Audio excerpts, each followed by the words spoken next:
The threat of a nuclear war is now higher than it's ever been before.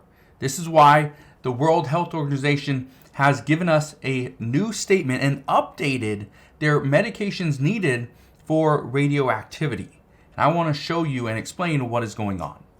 Now, let's be very clear. Really what's going on here, the situation in Ukraine is getting more and more intense. And as more countries decide to jump in and help, what's going to happen is Russia is only going to amplify their attacks. This is what we're hearing. And it's because of this situation that we are currently in that the World Health Organization is urging all countries to begin to stockpile critical medicine in preparation of a nuclear attack. Now, I will address what medications these are in just a minute. I will also give you the link that you can go and look at the World Health Organization's website. You can download the PDF. And I will also address what the United States is doing as well. First, let's talk about the seriousness of the situation that we are currently in. First, President Biden said that the United States wouldn't be sending military equipment or tanks to Ukraine. And he said this because this would mean World War III. However, that statement that he made was back in March of 2022. And in January 2023, he agreed we are going to be sending tanks. 31 M1 Abrams. Now, does this mean we are in a world war? Well, according to the White House, they say no. We aren't in a world war because the tanks will not be operated by U.S. military personnel. If they were, then yes, we would be in a world war. But this is where the danger comes in, and this is why the World Health Organization is recommending that countries now create a stockpile. Because the World Health Organization has not updated the medicines list since 2007.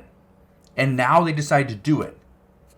That's telling. That's telling as to where they think we are going, right? We need to be prepared. Now, according to a recent report, Ukraine is already alluding to the fact that they could end this war if they were giving fighter jets. You need to keep in mind that the planes, the Air Force that Ukraine has, it is outdated. I believe some of the planes are like 30 or 40 years old. So the stuff that we have now in these F-16 fighter jets, this would be a huge upgrade. But the problem is it takes roughly 2 years to be trained on an F-16 fighter jet, and this is through the U.S. Air Force. This is through the Air Force. Now, I did talk to somebody just the other day and asked them, how much different is it to learn to fly in an F-16? And he simply said, it's night and day different.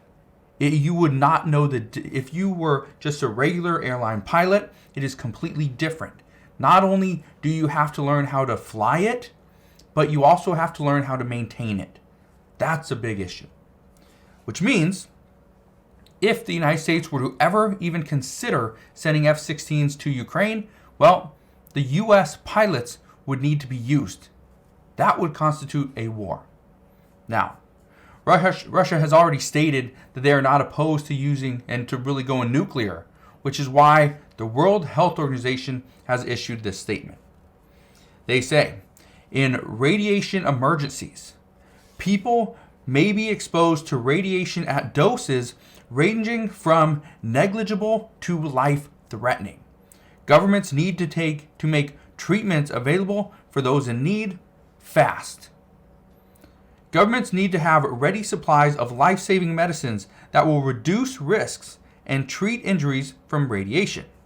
And according to the World Health Organization, they say this includes an emergency stockpile that you should include stable iodine to reduce exposure of the thyroid to radioactive iodine. Also, chelating agents to reduce radioactive cesium and cytokines to mitigate the damage to bone marrow. Now, there's also a list of other medications that you can get. I will put a link to this website. This is the World Health Organization publication. So you can go and see. This is from January 17th, which is just yesterday. National Stockpiles for Radiological and Nuclear Emergencies Policy Advice. Now, this has not been updated. Look at that.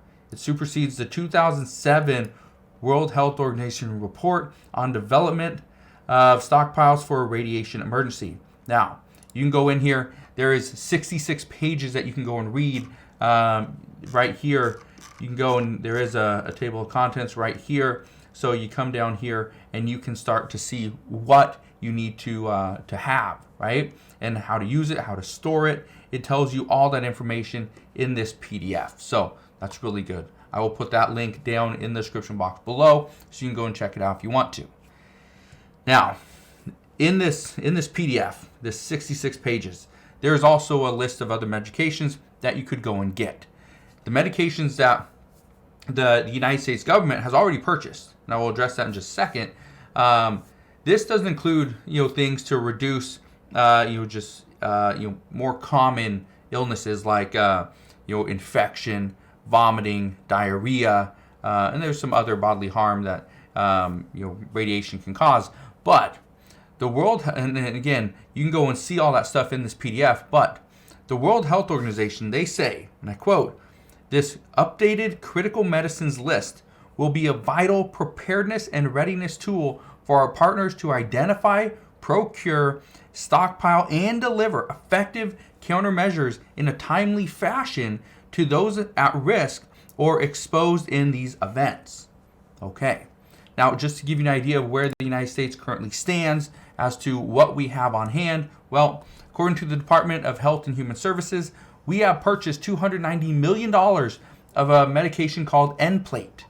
Nplate, and this was a statement back in, Back in October. You can see it right here. October 6, 2022, the U.S. purchases $290 million of a drug for use in radiological and nuclear emergencies.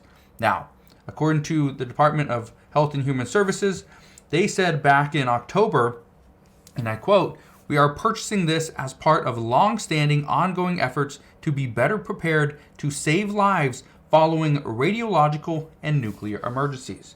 Now, the key here, okay, and the reason why, because I don't talk a lot about the World Health Organization.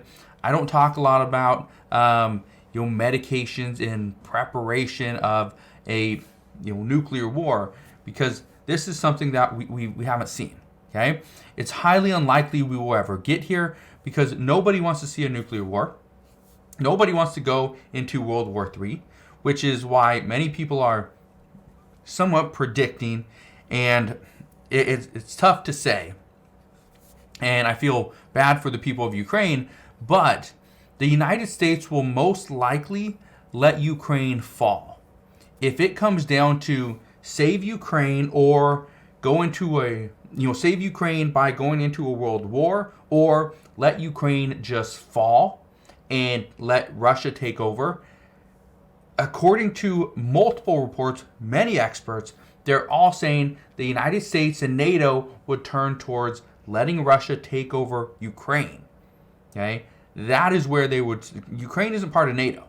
So they would let Russia take over Ukraine because nobody wants to go into a world war. And right now, one of the other issues is for the United States, we're running low on equipment. The pandemic caused a lot of issues, caused a lot of delays. Research and development slowed. And so what happened is right now, missiles are, I don't know if they're at an all-time low, but they're very low. Other military equipment, again, it's very low.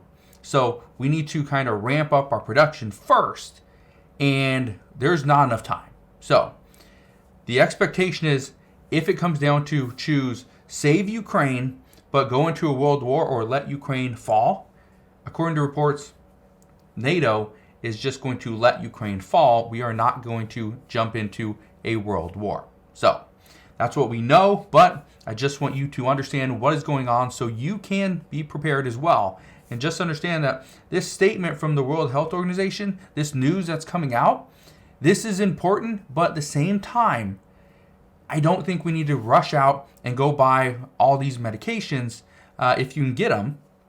I don't think you need to go and do that because it is very unlikely that we do go into a nuclear war, because the United States would likely back off before we ever get to that point. So that's what we know at this time. As always, as I know more, I promise I'll come back on and share all latest news and updates. Again, thank you guys for watching. Have a wonderful rest of your day. Consider subscribing, and I'll see you guys on the next one.